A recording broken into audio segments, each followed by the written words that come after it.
Confirmation bias is the tendency to interpret new evidence as confirmation of one's existing beliefs or theories. Now, this is something that I want to talk about in a more, I don't know, abstract sense. I want to talk about how confirmation bias has affected my life a little bit, and mostly just talk about how I notice it everywhere and how you should be aware of it. An example of confirmation bias might be that because of your political affiliation, you go into a movie or TV show or into a video game, whatever you're playing or watching, whatever form of entertainment you are engaging in, you go in and you kind of take the story and you kind of fit it in with your worldview. It's why some people think that the movie Zootopia is counter-feminist, other people think it's pro-feminist. Some think that the main bad guy at the end of Zootopia is supposed to represent Trump. Some people think it's supposed to represent Hillary Clinton. People are going to make whatever answers they want, and it's really not that they're lying to themselves. I mean, there's a form of intellectual dishonesty there, but what it really is that their preconceived ideas of what is right and wrong will interfere with what they're seeing outside of that. So I'm a gaming channel, so how has confirmation bias really affected me? So sometimes I'll go into a game that I don't like for a number of reasons, or I feel like I'm not into. I'll go into it, and I'll kind of just inflate that issue I have, in a sense. I will kind of take everything that I'm seeing, every new piece of information, or every piece of information I'm looking at for the second time, or whatever. I take it and I kind of mend it and meld it into my own bias.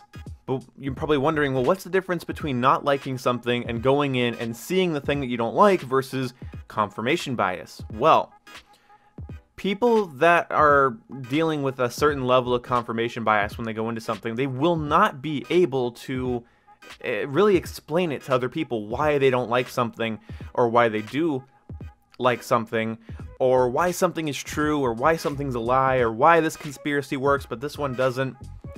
Because it's not really the information that's holding the water, it's really just how they're perceiving the information, how they want to then reiterate the information back to you. So another way to put that would be to say that it's really not new information that you can learn from. Your brain's doing all of the work. Your brain's filling in things that aren't really happening. Another great example of confirmation bias is definitely the people that think that Call of Duty lags on purpose to help noobs. This one's really funny to me because the implication is, in case you guys haven't seen this, and thank God if you haven't, the implication is that Call of Duty lags on purpose to give noobs advantages. So either the development team of the Call of Duty or Activision as the publisher does something to the servers and or the way the netcode works so that people of a lower level get a lag advantage. If you go into Call of Duty trying to confirm this, if you go in trying to confirm that that's what's happening, it'll make a lot of sense. I had the same issue with team balancing. I thought that all of my video games had some sort of matchmaking parameter that always stuck me with the worst team. And because of that bias, I forgot about the matches where I had a good team, or we won not just because of me. And it's really easy to go into something and want to confirm it so badly. You're not wanting to test it. You're wanting to confirm it. You're wanting it to be fact. The real beauty of confirmation bias is it doesn't really have any hardened evidence. And I don't mean evidence, I mean actual evidence, no actual proof.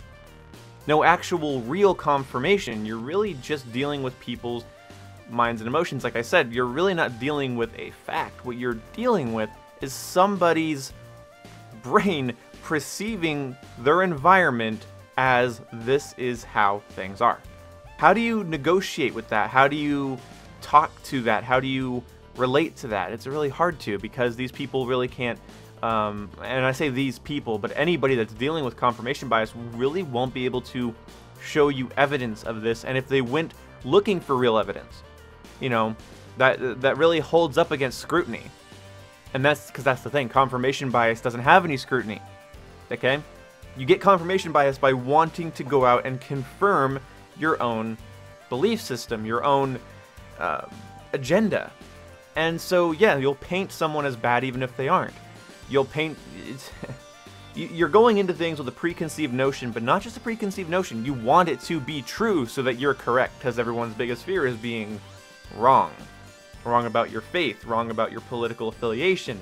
So you have to confirm it, and your brain will desperately try to defend itself. And that's a really, simplistic way to look at it, but it's not a terrible analogy. Your brain is trying to defend itself from failure.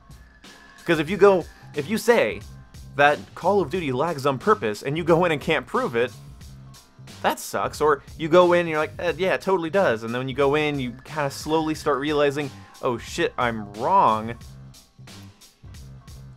doesn't feel good. And so your brain's like, oh, that doesn't feel good. I don't want that to happen. I don't want that feeling. Kind of a messy video, but when you tie it all together, what you have with confirmation bias, coupled with cognitive dissonance, you have people that are creating realities for themselves where they are right, their affiliation's correct, their bias isn't detrimental, and that makes them feel good. But it doesn't have place scientifically, and it doesn't have a lot of place philosophically, if you ask me.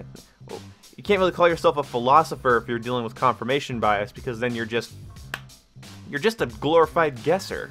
We all have things we think we've seen, we all have things we think we've noticed, we want to be true, and we want it to be right, and our minds will go to great lengths to make us feel correct and comfortable and right. We want to be right. So maybe sometimes that ball of light that flew over your house has an explanation other than UFO or demon. Maybe the bad guy at the end of Zootopia isn't Trump or Hillary. Maybe Call of Duty doesn't lag on purpose and all online games are deeply flawed. Anyway, thank you guys so much for watching this and looking at my delightfully average face for this long. And yeah, I'll see you when I see you. Thank you guys. I'm over here now.